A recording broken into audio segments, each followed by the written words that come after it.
I am Jewish. And I grew up in Russia, and my mom instructed me specifically not to tell people I was Jewish because people did not like Jews very much. So at 3 years old, I knew to say that. So I met my neighbors. We had this summer house, or dacha, where we spent our summers. So we had some new neighbors. I walked across the street and introduced myself as, hi, I'm Marianna, and I'm not Jewish. And my neighbors just so happened to be Pentecostal Christians. And they said, well, why are you embarrassed? You know that Christ was Jewish, right? You know who Christ is? You know who Jesus is? And I'm like, I think so, like the guy on the cross. And so they started telling me about Jesus, and I like really fell in love with like the prayer, and they prayed before each meal, and it was just so fun for me. And so I started coming around. They had like a home church kind of where we did the studies of the Bible. And so like my mom started coming around, and like a lot of my family became Christians, and even my like grandpa, who was like really Jewish, he got baptized before he died. So I wasn't walking for many years because I literally in my church, I was youth. Like it was me, that's it. And they taught the works. Some Pentecostal churches teach the works. And so when we moved to the States, I'm like, I am not making this happen. There's too much sin going on. There's no way that I can do this. So I'll just pray, but I'm probably gonna go to hell.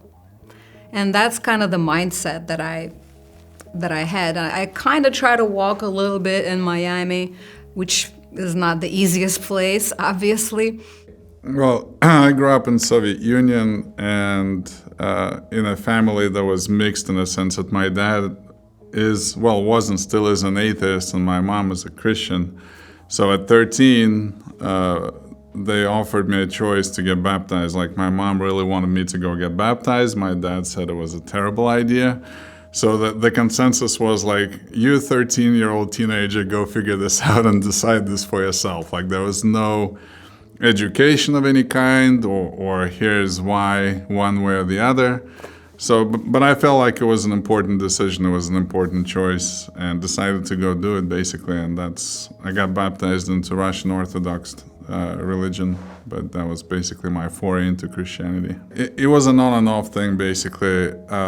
Bible was really difficult to get in Soviet Union, so when we finally got one, I was very curious. Like I wanted to check it out and read it, and then we got the kids version of the Bible.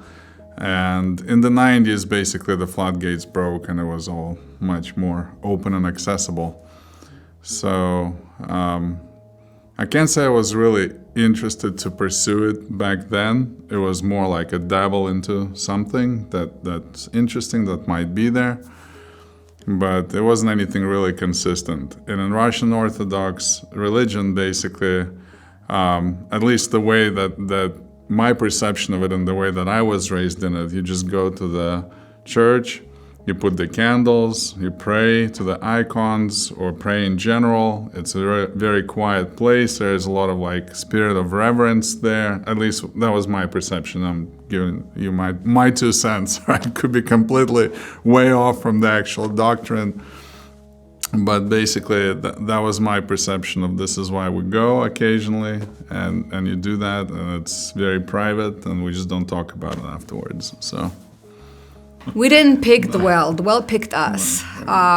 We had both of our kids heavily involved in the well before we were like, let's check it out. And to me, like Andrew got baptized, my son Andrew got baptized because, you know, he wanted to please me. But I didn't know how to have him on fire for God. I didn't know because I couldn't be that example, and I didn't have enough Bible knowledge. I wasn't equipped. So I just prayed. I prayed for him to get a community. I prayed for him to get youth around him that loved Jesus, and it was literally an answered prayer. So when I saw my son changing before my eyes and my stepson ministering to Alexey, we wanted to come check it out. And of course, God sends us the foxes. And, you know, just from there, God loved us through the foxes. And when the accident happened with Andrew, I felt God's love through this church, people that didn't even know me, and the foxes specifically. I literally was like, if they come and stay with me in the house, like if Todd just comes and like holds my hand, I'll be okay.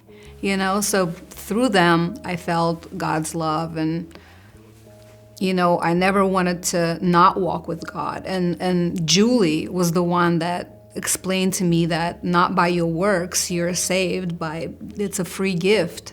You don't have to be perfect. All your sins have been paid for. And that makes it so much easier when you don't have that pressure. Like, yeah, I'm gonna mess up, but it's okay.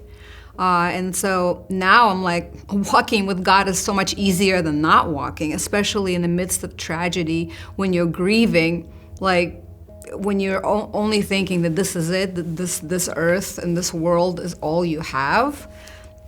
What's the purpose, So that's kind of my story. And the worst possible thing would be to walk away from God. I don't ever see that happening, because I have an in now in heaven. I kind of tasted eternity through Andrew being there now.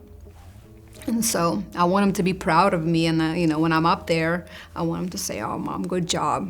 You did well after I left,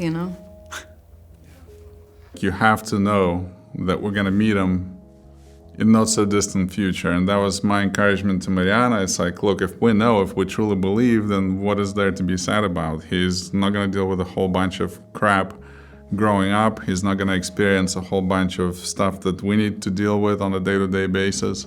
He's in a much better place.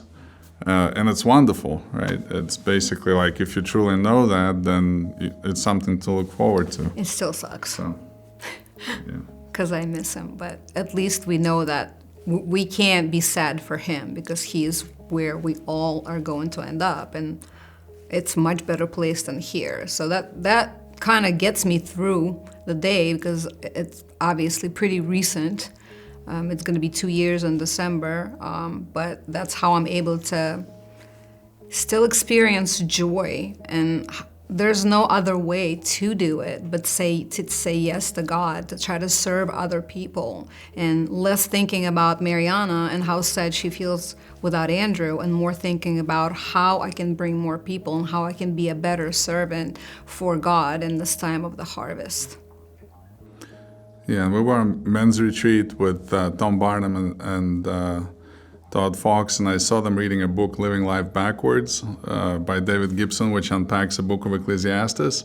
And the point in that book, I picked it up basically and read through it while on that retreat, and there's a really interesting point that stuck with me, that we have it backwards. We should be sad at birth and celebrating death if we truly believe that people are going, the souls are going up there, as opposed to, again, somebody is born into all the madness of this world. So, and that also helped put things in perspective. But yeah, it's to Marianna's point, it's an awesome experience. It's great to learn more. I think it's a continuous learning journey. I don't believe that we can stand still. There's no status quo, so we're either declining or we're progressing. So we're going to move in one direction or another, and might as well move in the right direction. Yeah, men's cell group is really important to me, even though it's every other Friday night. It keeps me out of trouble, at least every other Friday. But jokes aside, it's just an awesome experience, and the leadership quality and the depth of leadership and the knowledge that people are sharing is just mind-blowing. After being in the States for 30 years, I've bounced across different churches, from Russian Baptist to various American flavors and denominations. And this is hands down the most profound and the most deep teaching and learning that can be done. I would say that walking away from God would be a really silly thing to do. I would get more involved because I look at my life when I wasn't walking with God. I've been through the drugs, the parties, I've lived, like I really have lived. And my life is so much more joyful now, even though I've lost, the best thing I've ever had, my child. He's not here, But I'm experiencing so much more joy now than I did in all those years that I've partied, and I have like really good quality people around me. And like our home church is empty nesters. We're, you know, not only just studying the Bible and all being like all godly, you know, we're all human. We play poker together, we do fun stuff. I mean, it's a living. We're doing life together, and these are the people that I'm gonna be in heaven with too. And like, I'm really looking forward to that. So I don't know, like, why would I walk away from that?